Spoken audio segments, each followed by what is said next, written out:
My name is Maya Vance. I am 31 years old, and I have been married for 7 years. My husband, Ethan, belongs to an old and prestigious real estate family in Chicago. People used to call our marriage the city's power couple. But that night revealed how much darkness lay behind that glitter. Last Friday, we were celebrating my father-in-law's, Ethan's father, 60th birthday. The party was at our penthouse on Lakeshore Drive.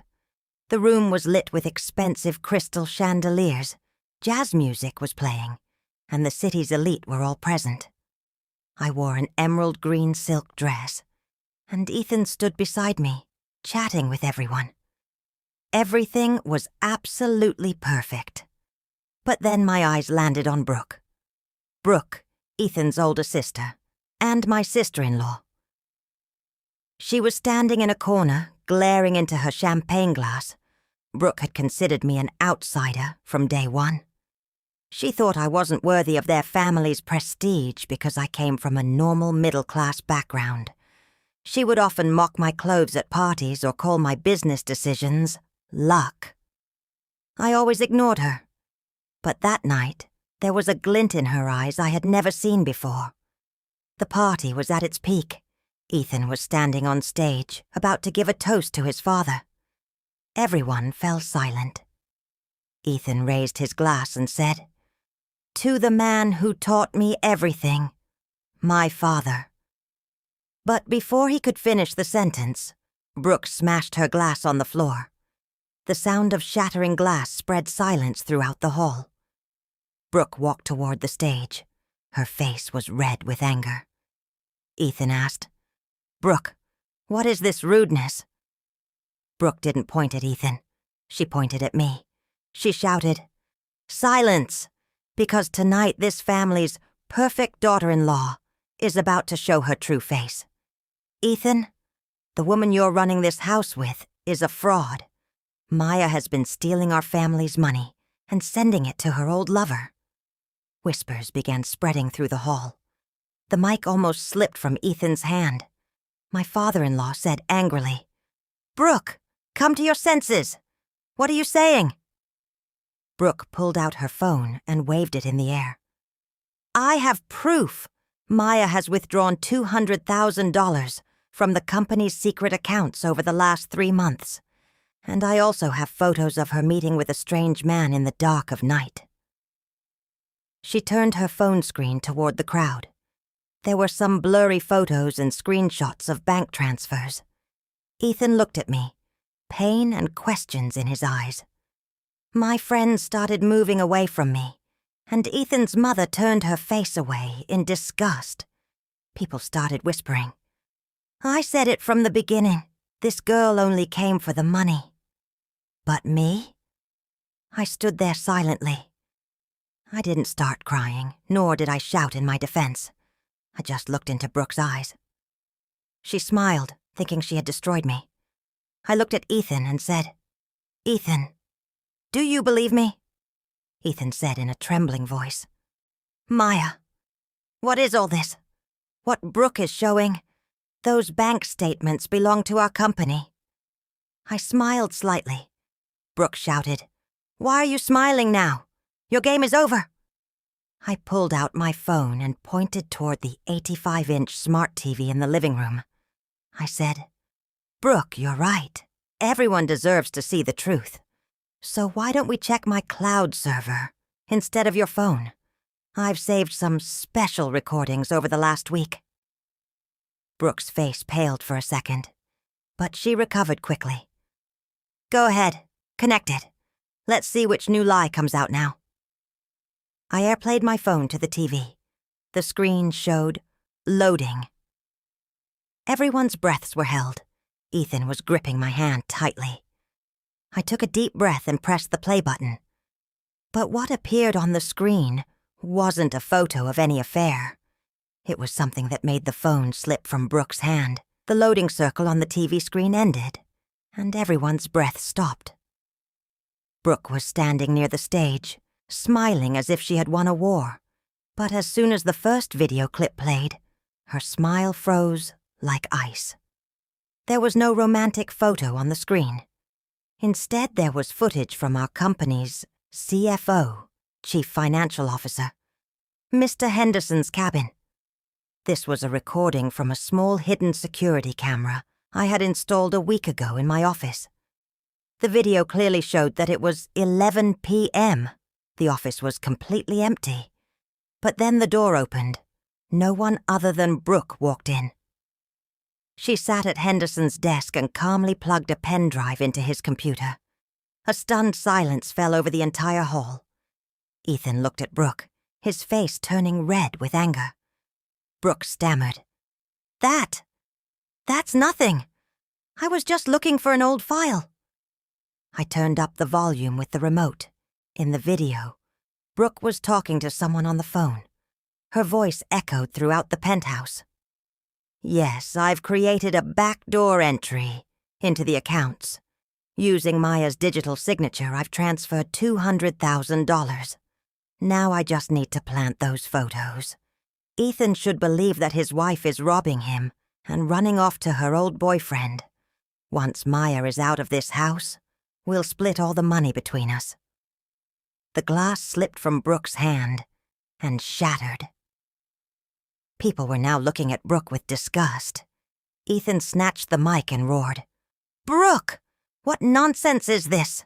You committed treason against our family company just to trap my wife?" Brooke started crying. Those fake tears she had used since childhood. "Ethan, please, listen to me. I did all this for the family. I thought Maya would destroy you, so I planned to get her out first." But I wasn't about to stop yet. I said, "Brooke, you didn't just steal money. You pointed a finger at my character. And as for those affair photos..." I played the next slide on the screen. They were the same photos Brooke had shown, but this time the photos were raw and unedited. In one photo, I was meeting a man. I zoomed in. That man was none other than the city's biggest private investigator. I looked at the guests and said, "For the last 2 months, I had felt that small amounts of money were disappearing from the company's accounts. Ethan thought it was just accounting errors, but I knew someone inside was eating the house like a termite. That's why I hired this investigator." The whispers in the hall grew louder. Wow! Maya had already set her trap. I took a step toward Brooke. "Brooke, the man you called my lover was actually gathering proof of your theft, and that $200,000 you transferred in my name. It never even reached my account. I created a trap account with Henderson's help. All that money is safe in an escrow account right now, and it has your digital fingerprints all over it." Ethan's father, who had been silent until now, came to the stage. His face was hard. He looked at Brooke and said in a very quiet but heavy voice, "Brooke, I gave you everything. Fame, money, respect. But you tried to break your own brother's home? Just because you were jealous of Maya's capabilities." Brooke tried to grab my father-in-law's feet. "Dad, please, forgive me. I was in debt. I developed a gambling addiction. I desperately needed money." Ethan pulled her away. "You could have asked me for money, Brooke, but falsely accusing Maya, breaking her heart? I will never forgive that." Ethan looked at me, regret in his eyes. In front of everyone, he held my hand and said, "Maya, forgive me for doubting you even for a moment. You not only saved this family's honor, but also opened my eyes." I smiled and squeezed Ethan's hand. But just then, Brooke made one last attempt. She started laughing like a madwoman. "You think you've won, Maya? I didn't just tamper with the accounts. I've also found something about Ethan's past that you might not want to know." The atmosphere in the penthouse became heated once again. Did Brooke have a secret that could destroy Ethan and Maya's relationship forever? Or was this just the last desperate attempt of a drowning woman. Brooke's manic laughter echoed off the high ceilings of the penthouse. The guests in the hall began looking at each other's faces. Brooke pushed her dishevelled hair back and threw a venomous smile in my direction. "You think you've controlled everything, Maya," Brooke screamed. "But Ethan has lied to you about something huge. 7 years ago, just 2 days before our wedding, Ethan put our family's main building up as collateral for a loan he never repaid. Our entire empire here is resting on a hollow wall. And Ethan hid this from you because he wanted to use your father's trust fund money to save it." Silence fell over the hall, everyone's eyes fixed on Ethan. Ethan lowered his head. His face was filled with remorse. He slowly let go of my hand and said, "Maya, I wanted to tell you. I was afraid that if you found out I hadn't properly handled your family's trust, you would leave me." Brooke laughed loudly. "See? This is your perfect husband. He only married you so he could save our glass empire." People began whispering. So was Brooke right? Was this marriage just a deal? I took a deep breath and looked into Ethan's eyes. His tears were real. Then I turned toward Brooke. My face was completely calm, and seeing that, Brooke's laughter slowly began to fade. "Brooke," I said in a cold voice, "do you really think I'm that naive?" I picked up the TV remote and played the final slide. On the screen flashed an old legal document, the very collateral loan paper Brooke had mentioned. But on it was a large red stamp. "Paid in full." I said, "Yes, Ethan lied. That's the truth. He was afraid. But I found this out in the 2nd year of our marriage itself. Without telling Ethan, over the last 5 years, I repaid that entire loan using my own business profits and investment returns. Our building, our home, and Ethan's pride. Everything today is completely debt-free." Ethan looked at me in amazement. "Maya, you did all this for me, without telling me?" I cupped his face in my hands. "Because, Ethan, marriage isn't a deal. I married you because you loved me when I had nothing. Loans are only about money, not about relationships." Now Brooke had no cards left to play. She collapsed onto the floor like a broken puppet. My father-in-law stepped forward and said, "Brooke Mitchell, you are hereby disinherited from both our family and our business, effective immediately. You not only committed treason, but also tried to destroy a relationship that is far beyond your understanding." Security guards escorted Brooke out of the penthouse. Her screams could be heard until the elevator doors closed.